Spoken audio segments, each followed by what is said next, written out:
ಪ್ರಶ್ನೆ. ಕಾರಣ ಅವ್ರನ್ನ ಸಂಪುಟದಿಂದ ಕೈ ಬಿಡಬೇಕು ಅನ್ನುವಂತಹ ಚಿಂತನೆ ಆಗ್ತಾ ಇದೆಯಂತೆ. ವಿಪಕ್ಷಗಳಿಗೆ ಆಹಾರ ಆಗ್ಬಿಡ್ತು ಬಿಪಿಎಲ್ ಕಾರ್ಡ್ ರದ್ದು ವಿಚಾರ.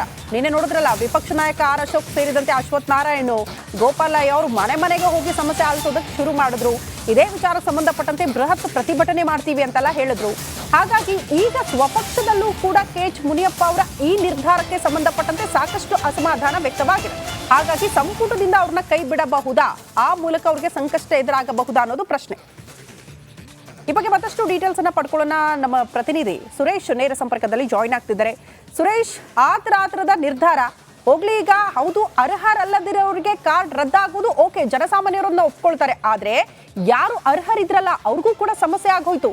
ಮುನಿಯಪ್ಪ ಅವರ ನಿರ್ಧಾರ ಇಂಪ್ಲಿಮೆಂಟ್ ಮಾಡುವಲ್ಲಿ ಎಡವಟ್ಟಾಯ್ತು. ಅದು ಎಷ್ಟು ಮಟ್ಟಿಗೆ ಸಂಕಷ್ಟ ಆಗಬಹುದು ಅವರಿಗೆ?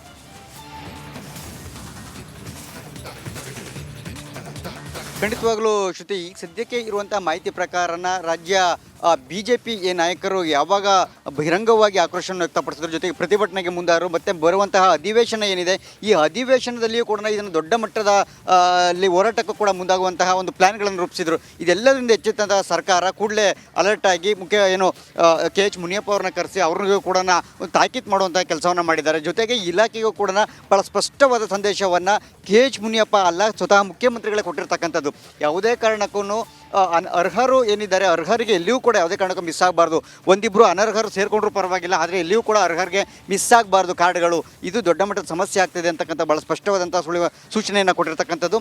ಇದಾದ ನಂತರ ಈಗಾಗಲೇ 2 ಮಾನದಂಡಗಳನ್ನು ಈಗಾಗಲೇ ನಾವು ಹೇಳಿರ್ತಕ್ಕಂಥದ್ದು. ಅದರಲ್ಲಿ ಪ್ರಮುಖವಾಗಿ ಒಂದು ಏನು IT ರಿಟರ್ನ್ಸ್ ಏನಿರ್ತಾರೆ, IT ಫೈಲ್ ಮಾಡ್ತಾರೆ ಅವ್ರದ್ದು ಮತ್ತು ಸರ್ಕಾರಿ ನೌಕರರು ಇವರಿಬ್ಬರನ್ನು ಹೊರತುಪಡಿಸಿ ಉಳಿದಂತೆ ಯಾರೇ ಇದ್ರು ಅಂದರೆ 1,20,000 ಒಂದು ವರಮಾನ ಏನಿತ್ತು, ಆದಾಯ ಏನಿತ್ತು, ಅಲ್ಲಿ ಅದನ್ನು ಮೀರಿದವ್ರದ್ದು ಕೂಡ ಕಾರ್ಡನ್ನು ಮೊನ್ನೆ ಡಿಲೀಟನ್ನು ಮಾಡಿದರು. ಸೊ ಈಗ ಆ ಮಾನದಂಡವನ್ನು ಕೂಡ ತೆಗೆದಾಕಿರ್ತಕ್ಕಂಥದ್ದು. ಅಂದರೆ 1,20,000 ಮೇಲೆ ಆದಾಯ ಇದ್ರೂ ಪರವಾಗಿಲ್ಲ, ಆದರೆ ಈ ಆದಾಯವನ್ನು ತೆರಿಗೆಯನ್ನು ಮಾತ್ರ ಪಾವತಿ ಮಾಡಿರಬಾರ್ದು. ಸೊ ಅಂಥವ್ರದ್ದು ಕಾರ್ಡ್ಗಳನ್ನ ಯಾವುದೇ ಕಾರಣಕ್ಕೂ ಕೂಡ ಡಿಲೀಟ್ ಮಾಡಬಾರ್ದು ಅಂತಕ್ಕಂಥದ್ದು. ಜೊತೆಗೆ ಈಗ ಯಾವೆಲ್ಲ ಕಾರ್ಡ್ಗಳನ್ನು ಹಾಕಿದ್ದಾರೆ, ಡಿಲೀಟ್ ಆಗಿದೆ, ಅವೆಲ್ಲವೂ ಕೂಡ ವಾಪಸ್ ಮಾಡೋದಕ್ಕೆ ಸೂಚನೆ ಕೊಟ್ಟಿದ್ದಾರೆ. ಆದರೆ ಶ್ರುತಿ, ಇಲ್ಲಿ ಇರ್ತಕ್ಕಂಥದ್ದು ಒಂದು ರಿವೋಕ್ ಅಂತೇಳಿ ಒಂದು ಆಪ್ಷನ್ ಬರುತ್ತೆ. ಇಲ್ಲಿ ಈ ಡಾಟಾ ಎಂಟ್ರಿ ಇದರಲ್ಲಿ ಇರುತ್ತೆ, ಈ ರಿವೋಕ್ ಆಪ್ಷನ್ ಅಂತಕ್ಕಂಥದ್ದು ಆ ಆ್ಯಪಲ್ಲಿ, ಆ ಸಾಫ್ಟ್ವೇರ್ ಇರ್ತಕ್ಕಂತಹ ಆ ರಿವೋಕ್ ಆಪ್ಷನ್ನು ಮತ್ತೆ ಅದನ್ನು ಆ್ಯಡ್ ಮಾಡಬೇಕಾಗಿರ್ತಕ್ಕಂಥದ್ದು, ಅದನ್ನು ಸ್ಟಾಪ್ ಮಾಡಿರ್ತಕ್ಕಂಥದ್ದು.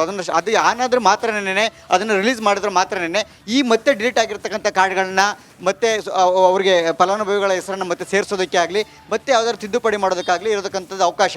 ಆದರೆ ಸದ್ಯಕ್ಕೆ ಈ ರಿವೋಕ್ ಆಪ್ಷನನ್ನು ವಾಪಸ್ ಮಾಡಿದ್ದಾರೆ. ಈ ಮಧ್ಯೆ CM ಕೂಡ ಸೂಚನೆ ಕೊಟ್ಟಿರ್ತಾರೆ. ಸದ್ಯ ಅಧಿಕಾರಿಗಳು ಕೂಡ ಈ ಬಗ್ಗೆ ಗೊಂದಲ ಇದೆ ಅಂತಕ್ಕಂಥದ್ದು ನಮಗೆ ಇರುವಂತಹ ಮಾಹಿತಿ. ಸೊ ಇದೆಲ್ಲವೂ ಕೂಡ ಬಗೆಹರಿಯೋದಕ್ಕೆ ಕೇವಲ ಮುಖ್ಯಮಂತ್ರಿ ಸೂಕ್ಷ್ಮ ವಿಚಾರ ಆದರೆ ಸರಿಯಾಗಿ ಹ್ಯಾಂಡಲ್ ಮಾಡಲಿಲ್ಲ. Welcome back. ದೇವರ ಬಗ್ಗೆ ಹೋರಾಟಗಾರ್ತಿ BT ಲಲಿತಾ ನಾಯಕ್ ಅವರು ವಿವಾದ ಸೃಷ್ಟಿ ಮಾಡಿಬಿಟ್ಟಿದ್ದಾರೆ. ಗಣೇಶ, ಶಿವ, ಪಾರ್ವತಿ, ಅಯ್ಯಪ್ಪ ದೇವರ ಬಗ್ಗೆ ವಿವಾದ ಸೃಷ್ಟಿಯಾಗಿದೆ ಅವರ ಮಾತುಗಳಿಂದ. ಗಣೇಶ ಅನ್ನೋದು ಜ್ಞಾನ, ಆ ಜ್ಞಾನಕ್ಕೆ ಆಕಾರ ಕೊಟ್ಟಿದ್ದಾರೆ. ಈಶ್ವರ ಅನ್ನುವಂಥ ಅಪ್ಪ ಇದ್ದಾನೆ, ದೇವರು ಯಾರನ್ನಾದ್ರೂ ಕೊಲ್ತಾರಾ ಅಂತ ಪ್ರಶ್ನೆ ಮಾಡಿದ್ದಾರೆ. ದೇವರಾದಂಥವರು ಪಾರ್ವತಿ ಬಚ್ಚಲು ಮನೆಯಲ್ಲಿ ಇರ್ಲಿಲ್ವಾ? ಹುಡುಗ ಅಡ್ಡ ಇದ್ದಾನೆ ಅಂತ ಅವನನ್ನ ಕೊಲ್ಲುತ್ತಾರೆ. ಅವರನ್ನ ದೇವರಂತ ಹೇಗೆ ಹೇಳ್ತೀವಿ? ಲಲಿತಾ ನಾಯಕ್ ಅಯ್ಯಪ್ಪ ಕಾಡಿನಲ್ಲಿ ಇಲ್ಲ, ಎಲ್ಲಾ ಕಡೆ ಅನಾಥವಾಗಿದ್ದಾನೆ ಅಂತ ಹೇಳೋ ಮೂಲಕ ವಿವಾದ ಸೃಷ್ಟಿ ಮಾಡಿಬಿಟ್ಟಿದ್ದಾರೆ. ಇನ್ನು ಗಣೇಶನ ಹಬ್ಬ ಮತ್ತು ಬೇರೆ ಬೇರೆ ಹಬ್ಬಗಳು, ಈ ಹಬ್ಬಗಳನ್ನು ನಾವು ಹೇಗೆ ಯಾವ ದೃಷ್ಟಿಯಿಂದ ನೋಡಬೇಕು? ಗಣೇಶ ಅನ್ನೋದು ಒಂದು ಜ್ಞಾನ, ಆ ಜ್ಞಾನಕ್ಕೆ ಅವರು ಒಂದು ಆಕಾರ ಕೊಟ್ಟಿದ್ದಾರೆ. ಅದಕ್ಕೆ ಒಂದು ಸೊಂಡ್ಲಿದೆ, ಒಂದು ತಲೆ ಇದೆ. ಈಶ್ವರ ಅನ್ನೋಂಥ ಅಪ್ಪ ಇದ್ದಾನೆ ಅಲ್ರಿ, ದೇವರಿರೋನು ಯಾರನ್ನಾದರೂ ಕೊಲ್ತಾರೆ? ಇಡೀ ಈ ಧರೆಯಿಂದ ಆಕಾಶದೆತ್ತರಕ್ಕೆ ಬೆಳೆದು ಎಲ್ಲ ಕಡೆ ಇರುವಂಥ ಅಣರೇಣು ತೃಣಕಾಷ್ಟದಲ್ಲಿಯೂ ದೇವರಿದ್ದಾನೆ ಅಂದಾಗ ಪಾರ್ವತಿ ಬಚ್ಚಲ್ ಮನೇಲಿರೋಲ್ವ ದೇವರು? ಆ ಹುಡುಗ ಅಡ್ಡ ನಿಂತಿದ್ದಾನೆ, ಅವನನ್ನು ಕೊಂದು ಒಳಗೆ ಹೋಗಬೇಕು ಅನ್ನೋದನ್ನು ನಾವು ದೇವರು ಅಂತ ಹೇಗಂತೀವಿ? ಮನುಷ್ಯರವರೆಲ್ಲ, ಅವರೆಲ್ಲರೂ ಕೂಡ ಮನುಷ್ಯರು ತಪ್ಪು ಮಾಡಿದ್ದಾರೆ. ಆ ತಪ್ಪನ್ನು ನಾವು ತಿದ್ದುಕೊಂಡು ಈಗಿನ ಕಾಲದಲ್ಲಿ ಇನ್ನು ಗಣೇಶನ ಹಬ್ಬ ಮತ್ತು ಬೇರೆ ಬೇರೆ ಹಬ್ಬಗಳು, ಈ ಹಬ್ಬಗಳನ್ನು ನಾವು ಹೇಗೆ ಯಾವ ದೃಷ್ಟಿಯಿಂದ ನೋಡಬೇಕು? ಗಣೇಶ ಅನ್ನೋದು ಒಂದು ಜ್ಞಾನ, ಆ ಜ್ಞಾನಕ್ಕೆ ಅವರು ಒಂದು ಆಕಾರ. ಯಾವ ಸಂದೇಶ ಅಂತ? ಇವರ ಮಗ ಅಂಬೇಡ್ಕರ್ ಅವರ ಪುತ್ಥಳಿಗೆ ಎಣ್ಣೆ ಅಭಿಷೇಕ ಮಾಡಿದ್ದ, ಖರಾಬು ಆಯ್ತಾ? ಫಸ್ಟ್ ಮನೇಲಿ ಸರಿ ಮಾಡೋದು, ಹೌದು ಆಯ್ತಾ? ಇನ್ನೊಂದು ಈ ಗಣೇಶನ ಬಗ್ಗೆ, ಶಿವನ ಬಗ್ಗೆ ನಿಮ್ಗೆ ಗೊತ್ತಿರ್ಬೋದು, ಚಂದ್ರಯಾನ ಹೋದಾಗ ಅಲ್ಲಿಗೊಂದು ಹೆಸರಿಟ್ವಿ ನಾವು, ಶಿವಶಕ್ತಿ. ಹೌದು.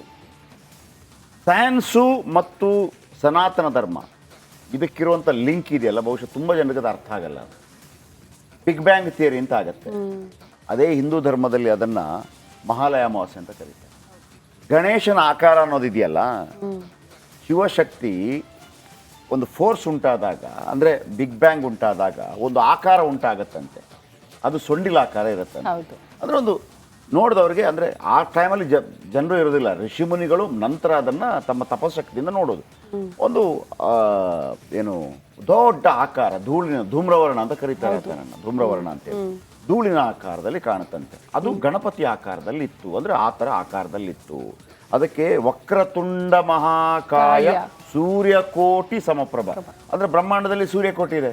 1900 ತನಕ ನಮಗೆ ಭೂಮಿ ಮಿಲ್ಕಿ ವೇ ಬಿಟ್ಟರೆ ಬೇರೆ ಗ್ಯಾಲಾಕ್ಸಿನೇ ಇಲ್ಲ ಅಂತ ಅಂದ್ಕೊಂಡಿದ್ವಿ ನಾವು. ಆಮೇಲೆ ಗೊತ್ತಾಯಿತು ಮಿಲ್ಕಿ ವೇ ಒಂದು ಸಣ್ಣ ಗ್ಯಾಲಾಕ್ಸಿ ಬ್ರಹ್ಮಾಂಡದಲ್ಲಿ ಅಂತ ನಿರಂತರವಾಗಿ ಗೊತ್ತಾಗ್ತಾ ಹೋಯಿತು. ಆಯಿತಾ?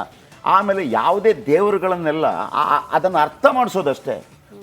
ಹಿಂದೂ ಧರ್ಮ ಅಂದರೆ ಏನು? ನಿಜವಾಗಿ ಬ್ರಹ್ಮಾಂಡ ಹೆಂಗೆ ಸೃಷ್ಟಿ ಆಯಿತು, ಬ್ರಹ್ಮಾಂಡ ಸೃಷ್ಟಿಯ ರಹಸ್ಯಗಳನ್ನು ವೇದಗಳಲ್ಲಿ ಯಾವ ರೀತಿ ಹೇಳಲಾಗಿದೆ, ಉಪನಿಷತ್ತುಗಳಲ್ಲಿ ಯಾವ ರೀತಿ ಹೇಳಲಾಗಿದೆ, ಸರಳವಾಗಿ ಅದನ್ನು ಚಿಕ್ಕ ರೀತಿಯಲ್ಲಿ ಹೇಳ್ತಾ ಹೋಗ್ಬೋದು. ಶಿವ ಮತ್ತು ಪಾರ್ವತಿ ನೋಡಿ, ಗಣಪತಿ ಹೆಂಗೆ ಹುಟ್ಟದ, ಮಣ್ಣಲ್ಲಿ ಹುಟ್ಟದ ಅಂತ ಹೆಂಗೆ ಹೇಳ್ತಾರೆ ಅಂದರೆ, ಶಿವ ಪಾರ್ವತಿ ಅದು ಎಕ್ಸ್ಪ್ಯಾಂಡ್ ಆಗುತ್ತೆ, ಬ್ರಹ್ಮಾಂಡ ಎಕ್ಸ್ಪ್ಯಾಂಡ್ ಆದಾಗ ಅಲ್ಲಿ ನಡುವಲ್ಲಿ ಒಂದು ಆಕಾರ ಉಂಟು. ಫಸ್ಟು ಯಾವುದಾದ್ರೂ ಆಕಾರ ಜಗತ್ತಿನಲ್ಲಿ ಅಂದರೆ ಬ್ರಹ್ಮಾಂಡದಲ್ಲಿ ಕಂಡಿದ್ರೆ ಅದು ಗಣಪತಿ. ಹಾಗಾಗಿ ಆತನಿಗೆ ಅಗ್ರ ಪೂಜೆ. ಹೌದು, ಮೊದಲ ಪೂಜೆ. ಮಹಾಲಯ ಅಮಾವಾಸ್ಯೆ ಅಂದ್ರೆ ಬಿಗ್ ಬ್ಯಾಂಗ್ ಡೇ, ಅಂದ್ರೆ ನಮ್ಮ ಪೂರ್ವಜರು ಅನ್ನೋ ಕಾರಣಕ್ಕಾಗಿ. ನೀವು ನೋಡಿ ಹೆಂಗ್ ಸಿಸ್ಟಮ್ ಅಲ್ಲಿ ಬರುತ್ತೆ ಅಂತೇಳಿ, ನೀವು ಬ್ಲ್ಯಾಕ್ ಇಯರ್ಸ್ ಅಂತ ಬರುತ್ತೆ, ಇಲ್ಲಿ ನಮ್ಮ ಇಷ್ಟೇ ನಿಮಗೆ ಫಿಸಿಕ್ಸ್ ಗೊತ್ತಿದ್ದವ್ರಿಗೆ ಗೊತ್ತಿರುತ್ತೆ. ಬ್ರಹ್ಮಾಂಡ ಸೃಷ್ಟಿ ಆಯಿತು, ಬಿಗ್ ಬ್ಯಾಂಗ್ ಥಿಯರಿ ಆಯಿತು. ಬಿಗ್ ಬ್ಯಾಂಗ್ ಥಿಯರಿ ಆದ ನಂತರ ಒಂದು ದೊಡ್ಡ ಆಕಾರ ಕಾಣಿಸ್ತು, ಅದನ್ನು ನಾವು ಮಹಾಗಣೇಶ ಅಂತ ಕರಿತೀವಿ. ಆಗ ಬ್ರಹ್ಮಾಂಡ ಒಂದು ಹಂತಕ್ಕೆ ಬರುತ್ತೆ ಗಣೇಶ ಚತುರ್ಥಿ ಅಂತ ಕರಿತೀವಿ ಅದನ್ನು.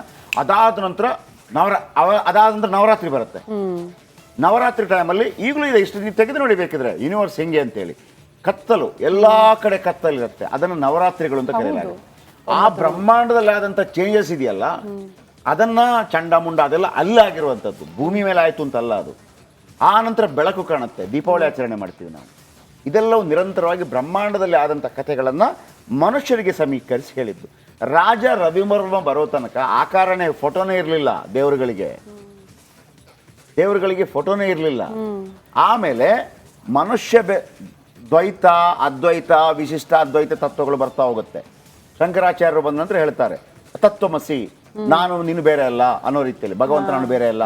ಹೇಗೆ ಅಂತಂದ್ರೆ, ನಿಮ್ಗೆ ಗೊತ್ತಿದೆ ಭೂಮಿಯಲ್ಲಿ 70% ನೀರಿದೆ, ಮನುಷ್ಯನೊಳಗೆ 70% ನೀರಿದೆ. ಭೂಮಿಯಲ್ಲಿ ಏನೆಲ್ಲ ಇದೆ, ಪಂಚಭೂತಗಳು ನಿನ್ನೊಳಗೆ, ಕಬ್ಬಿಣ ಹೊರಗಿದೆ ಒಳಗೂ ಇದೆ, ಏನು ಸುಣ್ಣ ಹೊರಗೂ ಇದೆ ಒಳಗೂ ಇದೆ, ಕ್ಯಾಲ್ಸಿಯಂ ಹೊರಗೂ ಇದೆ ಒಳಗೂ ಇದೆ. ಇದು ಸಿಸ್ಟಮ್.